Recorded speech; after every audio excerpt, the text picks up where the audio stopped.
I stood on the stage inside the Harrington Grand Hotel ballroom, with a silver pen trembling between my fingers, and a stack of legal documents sitting under the glow of a crystal chandelier. 180 guests sat before me in tuxedos, silk gowns, pearls, cufflinks, and quiet judgment. The room smelled like white peonies, expensive perfume, and French wine. My foster father, Malcolm Whitaker, stood to my right in a perfectly tailored black tuxedo, smiling like the kind of man who donated to hospitals and shook hands with judges. My foster mother, Denise, sat near the front table, dabbing fake tears from the corners of her eyes with a lace handkerchief. My foster brother, Preston, leaned back beside his fiancée, Claire Harrington, looking smug, polished, and untouchable. Claire had her phone raised high, live streaming the entire moment to 82,000 followers. Malcolm leaned into the microphone and said, "Ladies and gentlemen, 16 years ago, Denise and I opened our home to a little girl who had nowhere else to go. Nora came to us with nothing. No stability, no future, no real family. We fed her, clothed her, sheltered her, and tonight, as Preston prepares to join the Harrington family, Nora has chosen to show her gratitude." The guests began clapping. Claire tilted her phone closer to my face. Malcolm placed one hand on my shoulder and squeezed, just hard enough to remind me who he thought was in control. "She is signing a simple family loan guarantee," he continued, a gesture of unity to help finalize the remaining expenses for Preston and Claire's celebration. More applause. Preston grinned. Denise placed a hand over her heart like she had just witnessed a miracle. I looked down at the first page of the document.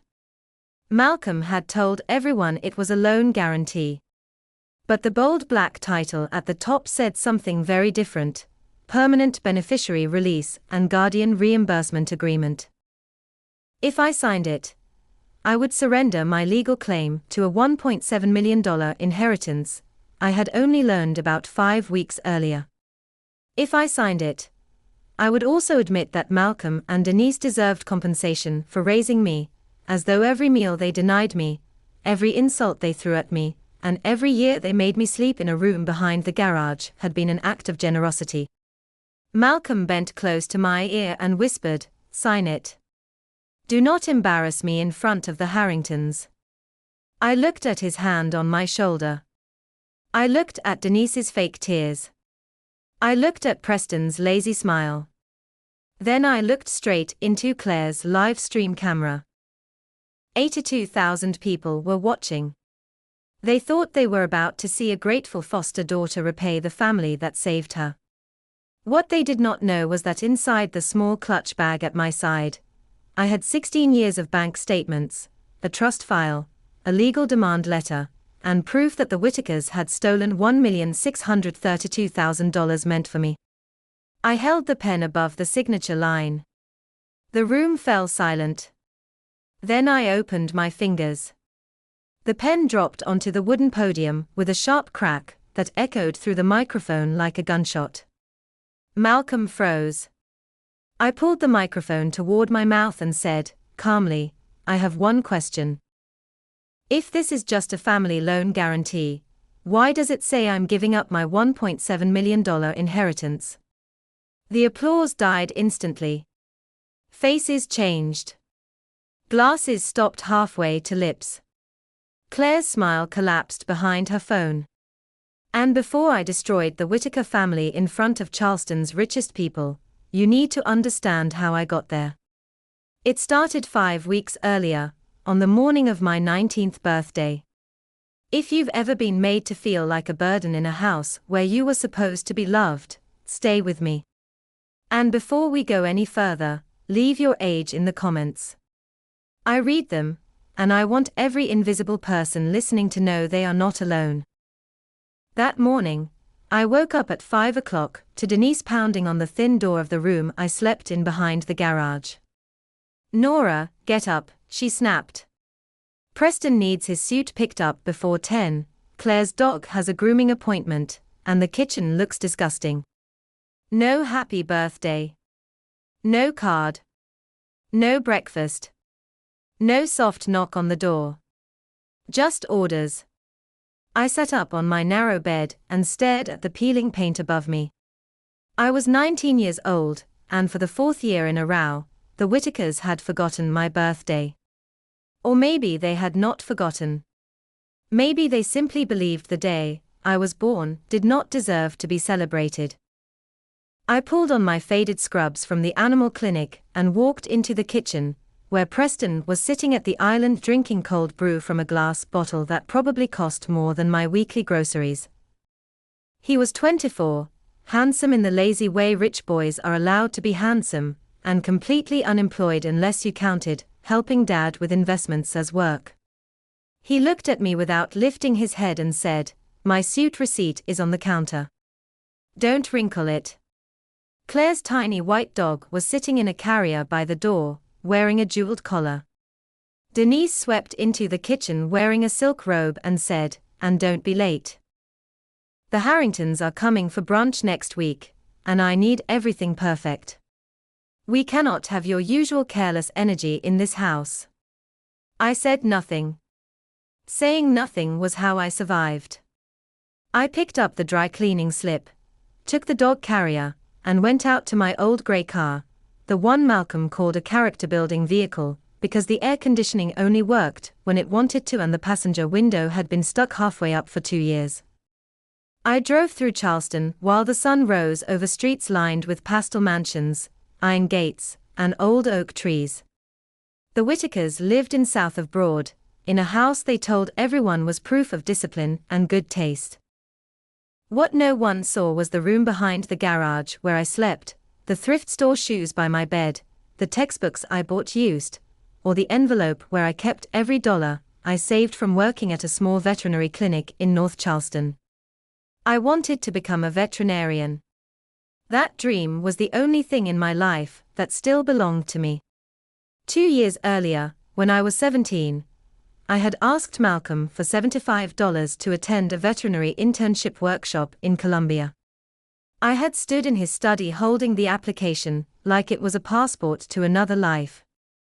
Malcolm had looked up from a catalogue of watches he was considering for Preston and laughed. "You want $75, he said. "Nora, do you have any idea how much it costs to keep you alive? Food, electricity, water, insurance, a roof over your head. You live in my house and now you want me to fund your little animal hobby." I told him it was not a hobby. I told him the clinic director said I had talent. His face hardened. "Your future is whatever this family can afford after we take care of our own." Then he shoved a pair of yellow rubber gloves at me and told me to clean the dog runs behind the house before Preston's friends came over. That same afternoon, Preston walked into the kitchen, and Malcolm gave him an $18,000 watch as an early graduation gift. I was outside in the heat, scrubbing concrete with disinfectant, while Preston posed for photos with the watch on his wrist. That memory lived under my skin. So on my 19th birthday, when I arrived at the clinic, I told myself not to think about it. I wiped down exam tables. I restocked syringes. I held a nervous terrier while Dr. Levin cleaned a wound on its paw. Work was the one place where I was useful without being humiliated. Around noon, the bell above the clinic door chimed. I looked up and saw a woman standing in the waiting room. She wore a cream-colored coat, simple gold earrings, and the kind of calm that made noisy places go quiet around her. In her hands was a small box wrapped in blue silver paper. My breath stopped. I knew that paper. Every year on my birthday, a gift arrived with no return address. When I was 11, it was a walnut music box that played a haunting little tune. When I was 15, it was a lighthouse pendant with tiny numbers engraved on the back. When I was 18, it was an old fountain pen. The Whitakers always said the gifts were probably from some charity organization that felt sorry for me. But this woman was holding the same wrapping paper, and her eyes were the same grey-blue shade as mine. She stepped to the counter, placed the box down gently, and said, "Nora, I have waited 16 years to say your name." My hands gripped the edge of the counter. "Who are you?" Her eyes filled with tears, but her voice did not shake. "My name is Eleanor Voss," she said. "And I am your mother." The room tilted. Malcolm and Denise had told me my biological mother was unstable, selfish, and irresponsible. They said she abandoned me at 3 years old and never looked back. They said they were the only reason I had not ended up lost in the system. But the woman in front of me did not look like a monster from their stories. She looked like a person who had been grieving for a very long time. My shift ended 15 minutes later. Eleanor waited outside beside a black sedan. We went to a quiet cafe near the waterfront, where she sat across from me and told me the truth. She had been young when she had me, trapped in a powerful family that cared more about scandal than love.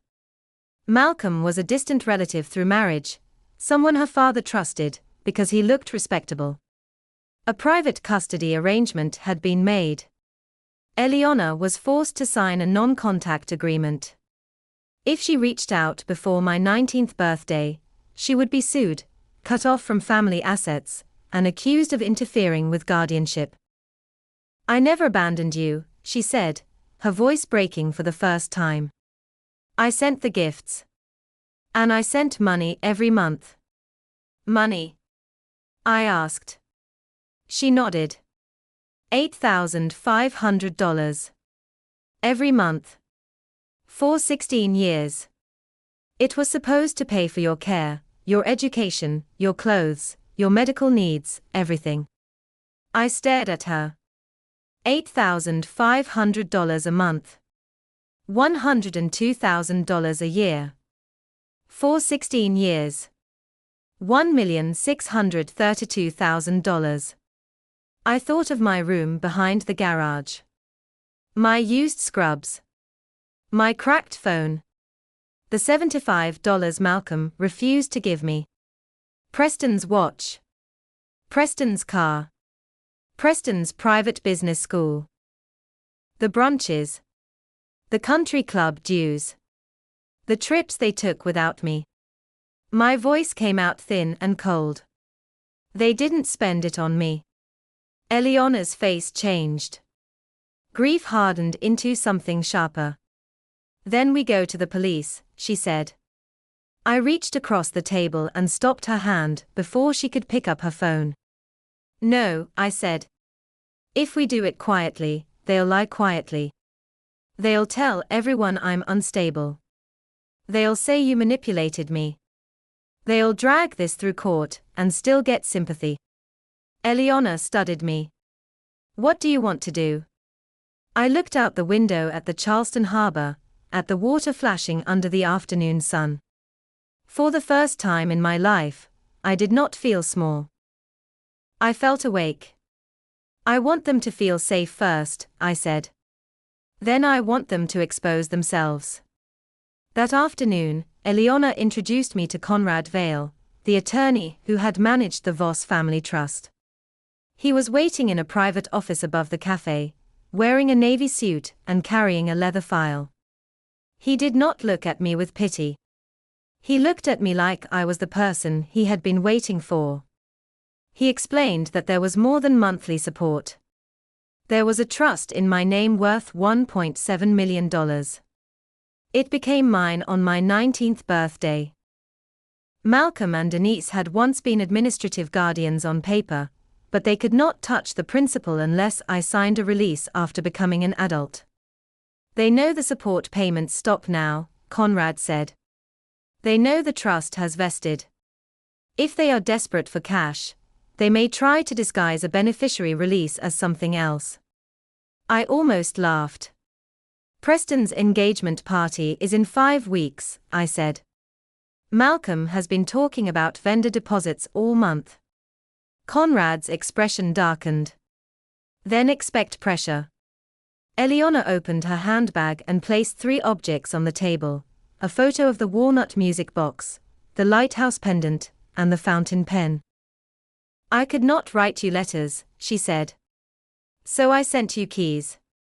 The numbers under the music box were a safety deposit code. The coordinates on the lighthouse pendant led to the bank branch where the trust documents were stored. Inside the old fountain pen was the name Conrad Vale, hidden on a rolled strip of paper. My mother had spent 16 years sending pieces of a map, while Malcolm and Denise told me I was unwanted. That night, I returned to the Whitaker house and Malcolm called me into his study before I had even taken off my clinic shoes. He sat behind his mahogany desk with a folder in front of him. Denise stood by the window with a glass of white wine. There were photos of Preston everywhere: Preston graduating, Preston sailing, Preston shaking hands at some business event Malcolm paid for. There was not a single photo of me. "You're 19 now," Malcolm said. "It's time you started contributing like an adult." He told me Preston's engagement to Claire Harrington was not just a family event. It was a merger of reputations. Edmund Harrington owned hotels, conference centers, and half the hospitality contracts in the city. The party had to be flawless. There were some final deposits, he said, and because I was legally an adult living under his roof, I needed to sign a family loan guarantee. He slid the folder across the desk. I opened it and saw the title, Permanent Beneficiary Release and Guardian Reimbursement Agreement. My stomach turned cold, but my face stayed blank. Conrad had been right. Malcolm was not asking for help. He was trying to steal the trust. "Sign at the bottom," Malcolm said. I stared at the page, then forced my voice to sound uncertain. "There are a lot of words." His jaw tightened. "It's standard legal language." I bit my lip and looked away. "I'm sorry. I'm just distracted.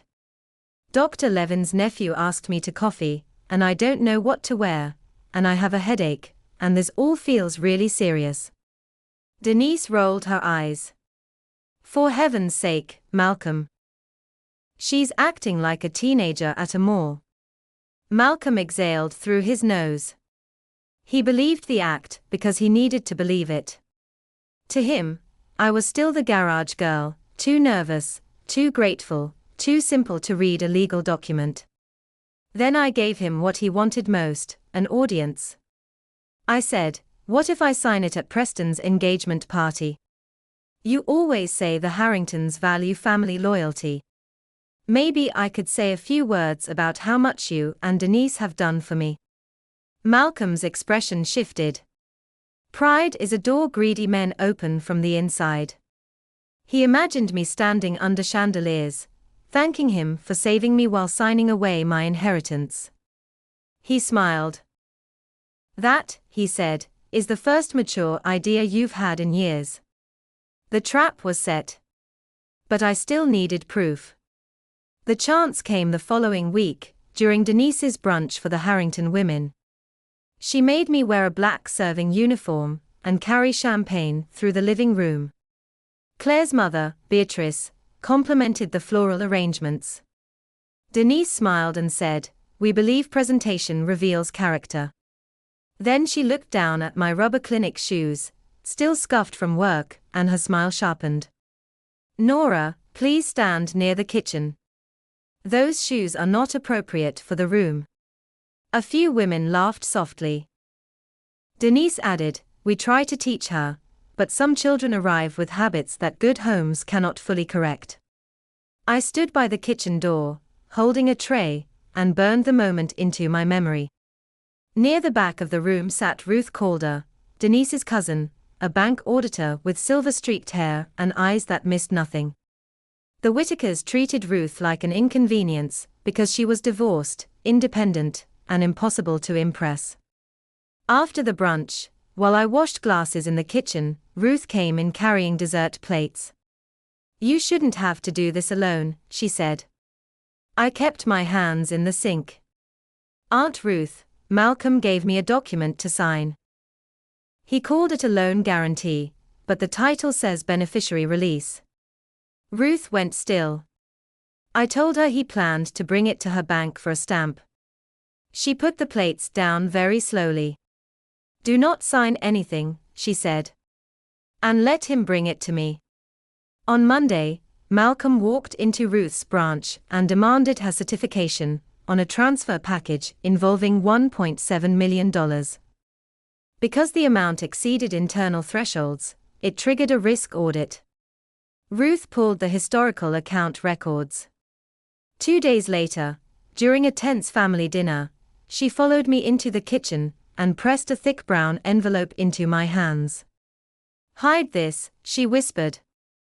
Inside were 16 years of records.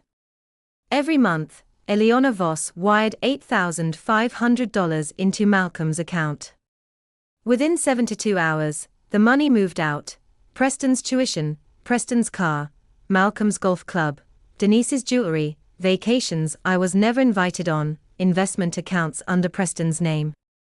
Almost nothing went to me. Ruth looked at me and said, "This is not just paperwork, Nora. This is your childhood printed line by line." That night, I texted Eleanor and Conrad, "I have the records. Let him build the stage." The day before the engagement party, Eleanor took me to a small private boutique in Charleston. She bought me an emerald velvet gown, elegant and quiet, the kind of dress that did not ask for attention, because it already owned the room. She also bought Italian heels, but I left them in the box. Instead, I chose the old rubber shoes from the clinic, cleaned but still marked by scratches and stubborn shadows of mud. Eleanor looked at them, then at me. I said, "The dress is who I really am. The shoes are what they made me become. I want them to see both." She nodded and touched my face gently. "Then walk in as the heir," she said, "and walk out as the free woman." That brings us back to the Harrington Grand Hotel ballroom, to the chandelier light, the live stream, the document, and the pen lying on the floor. Malcolm stared at me as if I had suddenly started speaking a language he did not know. "She's confused," he said quickly, reaching for the microphone. "Nora is overwhelmed." I stepped back with the document in my hand. "I'm not confused," I said. "This document states that I, Nora Whitaker, release all claims to the Voss Family Trust and authorize Malcolm and Denise Whitaker to receive guardian reimbursement from the principal amount of $1.7 million. Murmurs spread across the room. Edmund Harrington stood from the front table. His face had gone cold. Malcolm tried to laugh. "It's a technical draft. She doesn't understand financial planning." I turned to the guests. "Then maybe someone can explain why a foster father would disguise an inheritance release as a loan paper at his son's engagement party." Denise rushed forward, her face twisted. "She is lying. She has always been unstable. We took her in when no one wanted her." I looked at her and said, "You took me in because you were paid." The ballroom doors opened. Every head turned. Eleanor Voss entered with Conrad Vale at her side. Some of the older guests recognized the Voss name immediately. Charleston has a long memory for money. Eleanor walked down the aisle, calm and pale with controlled fury. She stopped beside me and faced the room. "My name is Eleanor Voss," she said. "Nora is my biological daughter. I did not abandon her. I was legally barred from contacting her until her 19th birthday. But for 16 years, I sent Malcolm and Denise Whitaker $8,500 every month for her care." Denise's mouth opened, but no sound came out. Conrad stepped forward and confirmed the trust, the guardianship restrictions, and the illegality of coercing a beneficiary release under false pretenses. Malcolm changed tactics instantly. "We raised her," he shouted. "We paid for everything. We never received a cent from this woman. We sacrificed for that girl. That was his final mistake. Ruth called a rose from a table near the back. She carried the brown envelope like a verdict. That is false, she said. The room went silent again. Ruth walked to Edmund Harrington and placed the bank records in front of him. I am an internal auditor at the institution where Mr. Whitaker holds his primary accounts. When he submitted this transfer package, he triggered a compliance review. These records show monthly deposits of $8,500 from Eliana Voss for 16 years, totaling $1,632,000. Edmund put on his glasses and read. Ruth continued, the outgoing transfers show that the majority of those funds were diverted to Preston Whitaker's tuition, vehicle payments, investment accounts, private club dues, luxury purchases, and social expenses. There is minimal evidence of direct support for Nora. The guests erupted. Beatrice Harrington covered her mouth. Edmund looked at Malcolm with disgust so sharp it changed the temperature in the room.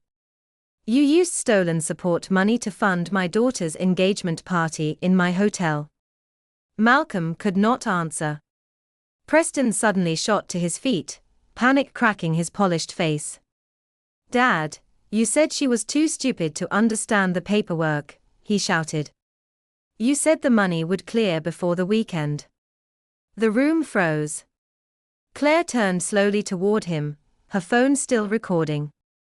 Preston realized too late what he had done. No, Claire, wait. I didn't mean. She removed her engagement ring and placed it on the table. My family does not marry people who steal from their own, she said. The live stream comments were moving too fast to read. Preston lunged for Claire's hand, but Beatrice stepped between them. Edmund raised one hand and signaled hotel security. Lock the ballroom doors, he ordered. No member of the Whitaker family leaves until the police arrive. Conrad handed Malcolm a formal demand letter. You and Denise have 45 days to restore $1,632,000 in misappropriated support funds. The attempted transfer of the Voss Trust, the live stream confession, and these bank records will be preserved for federal review. Denise collapsed into a chair. Malcolm looked smaller than I had ever seen him. Preston stood abandoned in the middle of the ballroom, his future bleeding out through a phone screen. I looked down at my rubber shoes. 4 years, they had meant labor, humiliation, and invisibility. That night, they meant evidence. They meant I had walked through every dirty place they pushed me into, and still reached the stage clean enough to tell the truth. If this story has held you this far, take 1 second to like the video and subscribe, because stories like this are not just about revenge. They are about remembering that people who call you a burden may be living off the very strength they mock. 120 days later, the Whitaker house in south of Broad was sold under pressure. The wine collection disappeared first, then the paintings, then Denise's jewelry, then Preston's car. The $18,000 watch went to auction. Denise was quietly removed from every charity board that once welcomed her. Malcolm lost his position at the financial consulting firm, because no client wanted a man tied to inheritance fraud and support fund misappropriation. Preston lost Claire, the Harrington connection, and the job Malcolm had arranged for him. He ended up working evening shifts as a server in a hotel restaurant, wearing a black uniform and wiping tables for people who did not bother to learn his name. I saw him once. He saw me too. He looked down before I could say anything. I did not need to gloat. Reality had already done what words could not. Malcolm fell even further. He took work through a cleaning contractor assigned to Harrington Properties.